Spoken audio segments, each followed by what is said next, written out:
noise around us feels louder than ever. Everywhere a pull to take sides, to draw lines. Yet, beneath the noise, a longing endures, to live in peace, to belong, to find meaning. So what do we do? Withdraw? Resist? Choose a side? Or could another way exist? One that begins with a simple truth. There is no other. The pain of one is the pain of all. The hope of one belongs to all. Everywhere, groups of people are widening the circle of us.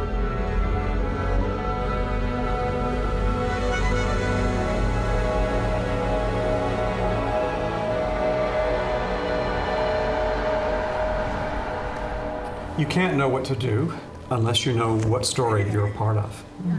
And the insight we have from Baha'u'llah is that we are part of the story of the maturation of humanity.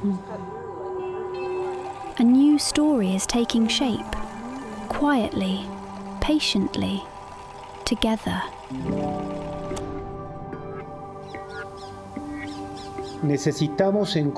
We need to find different ways of relating to each other that do not feed into cycles of violence. We must strengthen the communal sense. People are learning to move through life not as isolated individuals, powerless before the problems around them. They are acting together. Amid so much material and emotional ruin, we have also witnessed something luminous. The crisis has enabled many to set aside habits of individualism and revealed our capacity for genuine mutual support. It's easy to assume disaster brings out self-interest, but we actually saw the opposite. Generosity was everywhere, and it gave us a lot of hope.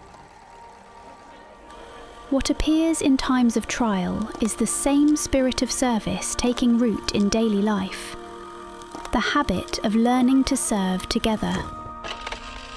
A young person who serves, reflects, and studies carries that same spirit into every space of life. What distinguishes youth from other stages of life is their courage, flexibility, and energy, along with their eagerness to create social change.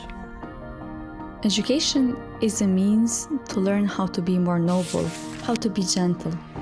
It teaches us to be practitioners of peace, through knowledge, through empathy, through trust.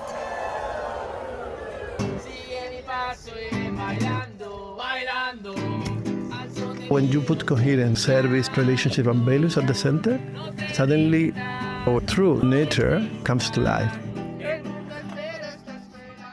For these young people, their professions become fields of service, where they approach science and religion as two harmonious ways of knowing.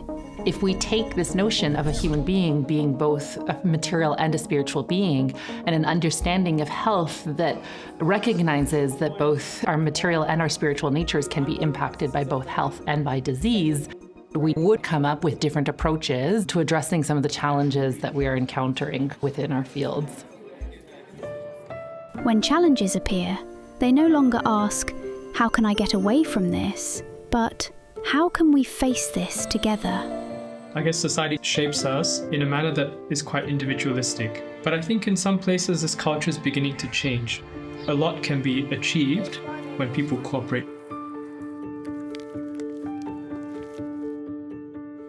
This marks a new consciousness, a sense of community that travels with each person.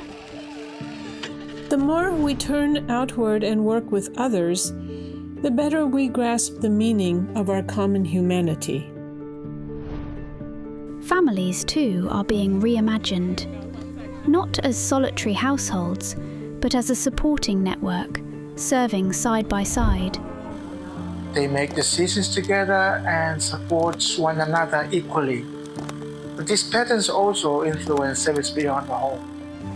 It's very inspiring for the neighbors when they just observe a father not just bringing money or providing the means, but he's himself engaging in teaching morals to his children together with his wife.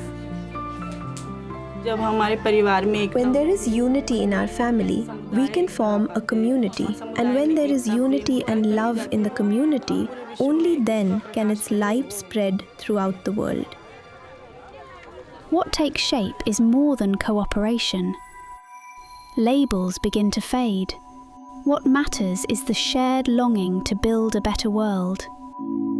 When we speak about identity, what comes to mind is our ethnicity, nationality, religion, or gender.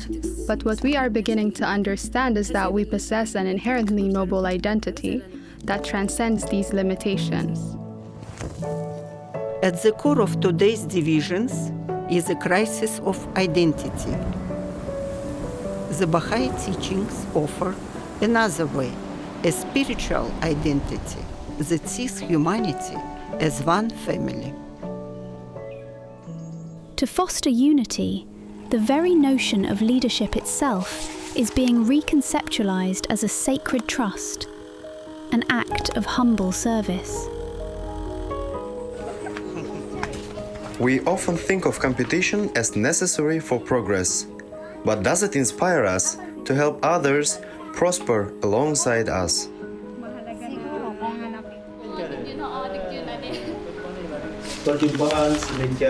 This forum is for us to profoundly consider and discuss the development of our villages, both spiritually and materially. Wherever people gather to learn, to decide, to build, they discover themselves as protagonists in a joint story of progress. The Bahá'í community's commitment to gender equality and justice is rooted in the belief that all human beings are created to carry forward an ever-advancing civilization, and that gender equality is a prerequisite for peace. A number of women were very keen, and they said that they would do everything that they can to see to it that a secondary school is established within the village. This project has inspired many people to reconnect with the land and to rediscover the joy of planting.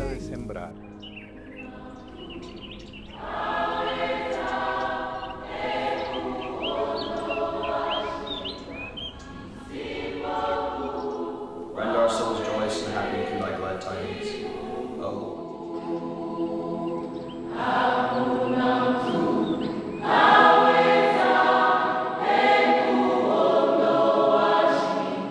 These are the havens of peace, glimpses of new patterns of life that people are learning to build through collaboration. Ang Pambansang Bahá'í House of Worship. The National Bahá'í House of Worship will serve as a beacon of hope for the community, inviting everyone to gather, to pray, and to live in unity. Arts festivals have reinforced people's belief in generosity of friends and strangers alike. Art has great power to create connections among people. The atmosphere at the House of Worship fills you with hope. Building these havens will take the efforts of many generations. This generational effort finds its most poignant expression in the land of the Bahá'í faith's birth. The process has been happening for 150 years. It's only with the emergence of the full picture that we can look back and say they were building these communities, they were creating the environment in which women could be more effective, in which children's education was at the centre of the community, central concern of the community, in which these ideas of collaboration and consultative decision-making were central.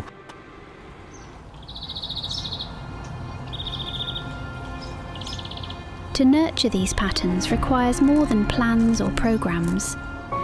It begins in the heart. Every time I come here, it's just like to be able to remember how it feels to feel peace and joy and love.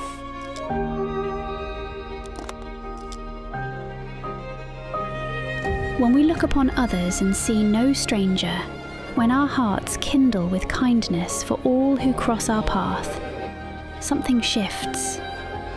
If there is joy, there is also hope. Hope helps you find joy. This is the beauty of this place, the diversity of people coming together to bring people together for peace.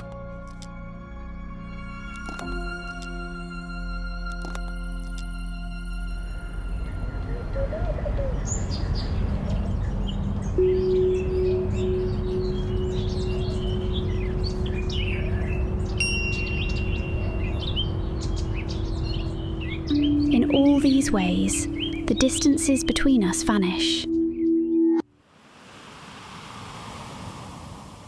And on the same ground where difference once stood, we learn to walk hand in hand. The life of Abdul Baha saw no separation between friend and stranger. Now, as his shrine rises, it stands as a gentle invitation to nurture spaces of belonging and shared purpose.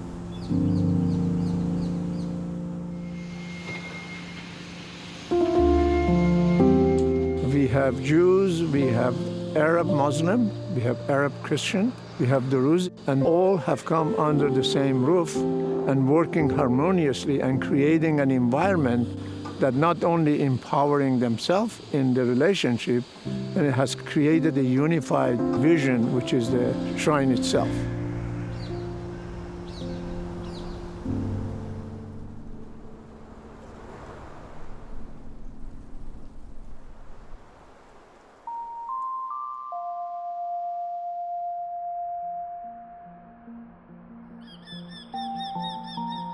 Humanity's story is not one of decline, but of awakening, of maturing.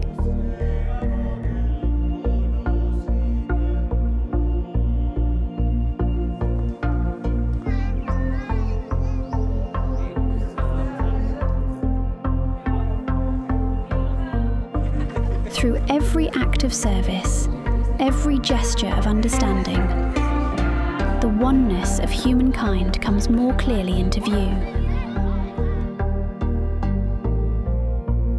Quietly, patiently, together.